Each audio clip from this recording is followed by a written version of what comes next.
আসসালামু আলাইকুম রহমতুল্লাহি ওবরকাতুহু। সম্মানিত দর্শক, ত্রয়োদশ জাতীয় সংসদ নির্বাচন নিয়ে রীতিমতো লঙ্কাকাণ্ড ঘটছে। ভোটের জোয়ার একবার পশ্চিম দিকে যায়, তো একটু পরে আবার পূর্ব দিকে চলে যায়। ভোটের সম্ভাবনা হবে, এটা একেবারে পারদের সর্বোচ্চ স্তরে, অর্থাৎ 100%। এই ভোট না হওয়ার কোনো সম্ভাবনা নাই, এটা সকালে এক গ্রুপ মনে করছে, আবার বিকেলবেলা রাজ্যের সব হতাশে এসে বলছে না রে ভাই, নির্বাচন হবে না। মানে পুরোটাই একটা জিগজাগ। এই জিগজাগের মধ্যে জরিপ প্রকাশিত হচ্ছে, যে যার মতো করে ন্যারেটিভ তৈরি করছে। এক গ্রুপ বলার চেষ্টা করছে আমরা তো নির্বাচনে জয়লাভ করেই ফেলেছি, শুধু 12 থেকে একটা ঘোষণা, প্রধানমন্ত্রী তারেক রহমান সাহেব। আবার এই ঘটনায় কোনো প্রতিক্রিয়া না দেখিয়ে হঠাৎ করে একটা অডিও ক্লিপ মার্কিন দূতাবাসে কতিপয় কর্মকর্তা বাংলাদেশের কয়েকজন নারী সাংবাদিকের সঙ্গে কিছু কথাবার্তা বলেছেন জামাত নিয়ে। আর সেই কথার প্রেক্ষিতে চারিদিকে শুধু আওয়াজ, আমেরিকা চাচ্ছে জামাত ক্ষমতায় আসুক, আমেরিকা জামাতের সঙ্গে বন্ধুত্ব করতে চাচ্ছে। আর আমেরিকা যদি চায় যে জামাত ক্ষমতায় আসুক, সঙ্গে সঙ্গে পাকিস্তান ঝাঁপিয়ে পড়বে, সঙ্গে সঙ্গে সৌদি আরব ঝাঁপিয়ে পড়বে, মিডল ইস্টে যত লোক আছে টাকার বস্তা নিয়ে বাংলাদেশে আসবে। তার সঙ্গে সঙ্গে মানে পুরো ইসলামের যে গ্রুপগুলো আছে, ভোটারগুলো আছে, তাদের উপর যে মধ্যপ্রাচ্যের তেল, তাদের যে বিনিয়োগ, সেই বিনিয়োগ যদি চলতে থাকে, জামাতে বিজয়কে ঠেকায়। এরপর তুরস্ক, তুরস্ক, এরদোয়ান, মালয়েশিয়া, মাহমুদুর রহমান মানে আমার দেশ সম্পাদক, মাহমুদুর রহমানের পত্রিকা আমার দেশ পত্রিকা, সব মিলিয়ে জামাতের যে একটা স্ট্রং বেজ আছে বা তৈরি হয়েছে, এই বেজটি যখন সামনের লাইমলাইটে চলে আসে, বিএনপির পিলে চমকে যায়। আর এই যে ভিডিওটা মানে আমাকে করতে হচ্ছে, এর কারণ হলো যে আমি কোনোদিন বিশ্বাস করিনি যে জামাত ক্ষমতায় আসতে পারে, এবং এখনো পর্যন্ত আমি মনে করি যে জামাত ক্ষমতায় আসবে না, এখন পর্যন্ত মনে করি। কিন্তু অবাক করে হলো গতকাল মানে আমার এক বন্ধু, বয়স বড়, একটি সরকারি পদে আছে, আমি নাম বলবো না, মানে এই সময়টিতে মানে মেডিকেল সেক্টরে সবচেয়ে লুক্রেটিভ যে 2-3টে পদ রয়েছে, এরকম একটি পদে তিনি আছেন, বিএনপি করেন, বিএনপির কারণে তিনি এখানে এসেছেন। তো তিনি কথা প্রসঙ্গে বলছিলেন যে রনি ভাই, জামাত বোধহয় ক্ষমতা এসে যাচ্ছে। তাই বললাম তাই নাকি? মানে ওনার মুখে কথা শোনার পরে আমার রীতিমতো ভয় লেগে গেল। এরপর উনি মুখ কালো করে বললেন যে সত্যি কথা বলি, আমি তো গত সেই 15 বছর আওয়ামী লীগের অধীনে চাকরি করেছি, আমার তো জানটা ছিল, নির্যাতিত হয়েছি, কষ্ট পেয়েছি, এটা ঠিক আছে, কিন্তু আমার জানটা ছিল। কিন্তু জামাত যদি ক্ষমতা আসে তাহলে তো আমার জান থাকবে না, আমি শেষ হয়ে যাবো, একদম ফিনিশড বলে ভদ্রলোক একেবারে মুখটা কালো করে ফেললো। এবং এরপরে আমার কাছে মনে হলো যে আসলে এই ভিডিওটাই করা উচিত। করা উচিত এই কারণে যে জামাত ধরেন ক্ষমতায় এলো না, ভালো কথা, কিন্তু যদি আসে, যদি আসে, যদি আনা হয়, কিভাবে আনা হবে এগুলো আমি ইন ডিটেলস এগুলো বলবো না, কিন্তু যদি আনা হয় তাহলে কি কি প্রতিক্রিয়া হতে পারে, কি কি ঘটনা ঘটতে পারে, সেই জিনিসগুলো যদি আপনি আগে থাকতে বুঝতে পারেন, তাহলে নির্বাচনের বাকি যে সময়গুলো আছে আপনি নিজে প্রস্তুতি নিতে পারেন। আমাদের দেশে হলো কি, প্রথম ঘটনা হলো যে মানুষের যখন আবেগ উঠে কোনো একটা বিষয়ে, তখন আর মানুষ পিছনে ফিরে তাকায় না। আমরা আইয়ুব খানকে নিয়ে আবেগ দেখিয়েছি, ফাতেমা জিন্নাহকে নিয়ে আবেগ দেখিয়েছি, 69-এর গণ অভ্যুত্থান নিয়ে আবেগ দেখিয়েছি, বঙ্গবন্ধুকে নিয়ে আবেগ দেখিয়েছি, এরশাদকে নিয়ে আবেগ দেখিয়েছি, বেগম জিয়াকে নিয়ে। আমরা কাকে নিয়ে আবেগ দেখাইনি বলেন? ওসমান হাদিকে নিয়ে আমরা আবেগ দেখেছি, আবার 48 ঘন্টা যেতে না যেতেই আমাদের আবেগ চলে গেছে। জামাতকে নিয়ে, এই জামাত বুঝে যে বাংলাদেশের আবেগ 48 ঘন্টার বেশি থাকে না। তো জামাত একবার সামনে যাচ্ছে, একবার পিছনে যাচ্ছে, এবং কোনো অবস্থাতেই জামাত তাদের সম্পর্কে যে ন্যারেটিভগুলো আছে সেটাকে পার্মানেন্ট তারা করছে না। এর কারণ হলো নির্বাচনের 48 ঘন্টা আগে তারা মানুষের আবেগকে নিয়ে কিছু একটা করার প্ল্যান তারা করে রেখেছে। এটি লিখে রাখেন আপনি।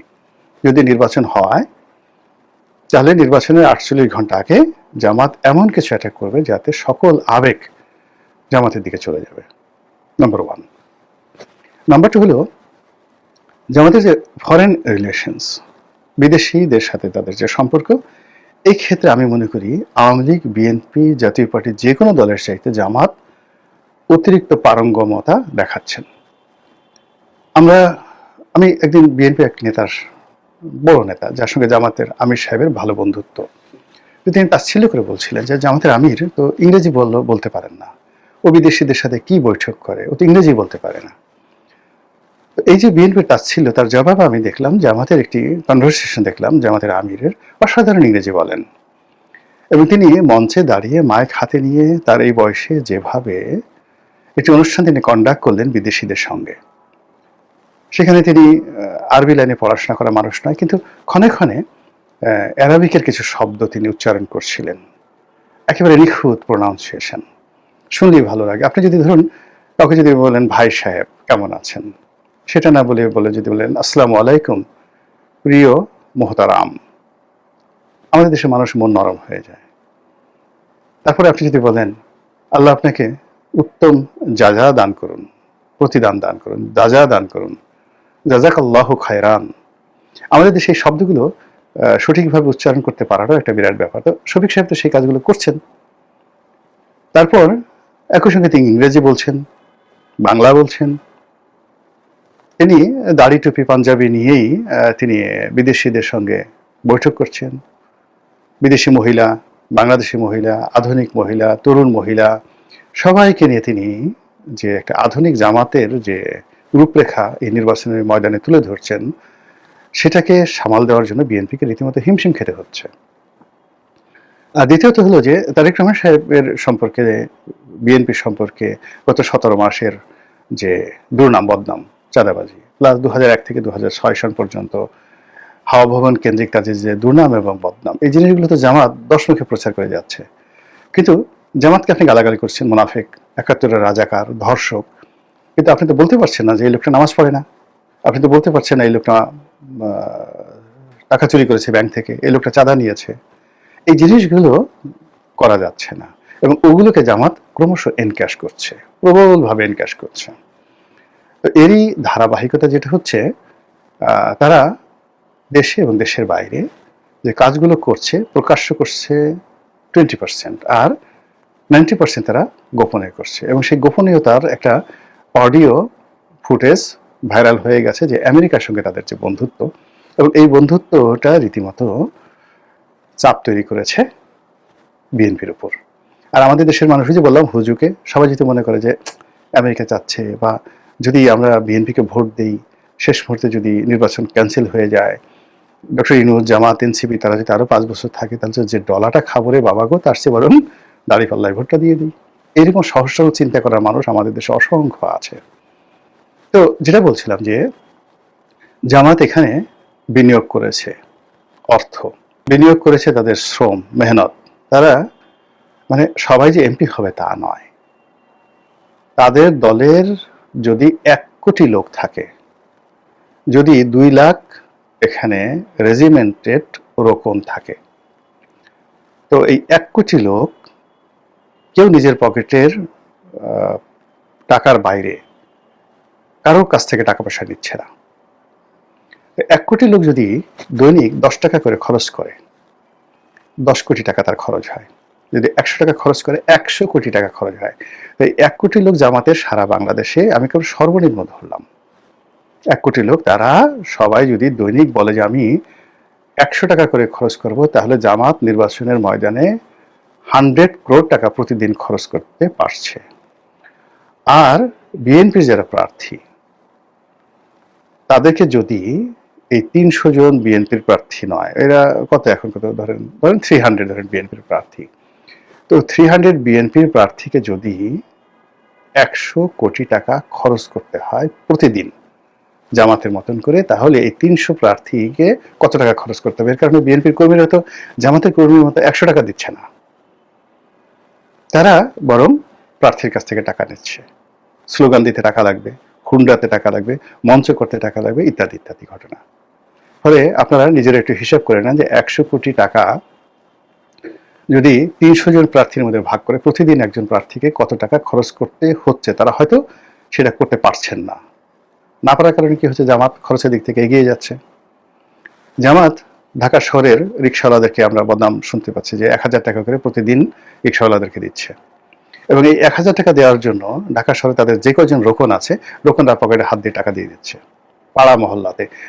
আওয়ামী লীগ বা বিএনপির কোনো নেতা, কোনো কর্মী এই কাজ কোনোদিন করবে না, কোনোদিন করবে না। বরং নেতার কাছ থেকে সে 10,000 টাকা নেবে, পোস্টার দেওয়ার কথা বলে, স্লোগান দেওয়ার কথা বলে নিজে 5,000 টাকা মেরে, তার হয়তো 5 কোটি টাকার সম্পত্তি আছে, কিন্তু ওই যে নেতার কাছ থেকে 5,000 টাকা সে মারতে পেরেছে, এটাকে সে একটা বিজয় মনে করে। আওয়ামী লীগেও এই অভ্যাস রয়েছে, বিএনপিতে এই অভ্যাস রয়েছে, জাতীয় পার্টিতে রয়েছে। কিন্তু জামাতের এই রোপণ করবে কি, সে ডেইলি সেই জান্নাত পাওয়ার জন্য, দলকে সাহায্য করার জন্য, আল্লাহকে খুশি করার জন্য ডেইলি বলে যে আমার সামর্থ্য আছে, আমি 5,000 টাকা এই নির্বাচনের এই কয়দিন দান করব দলের জন্য।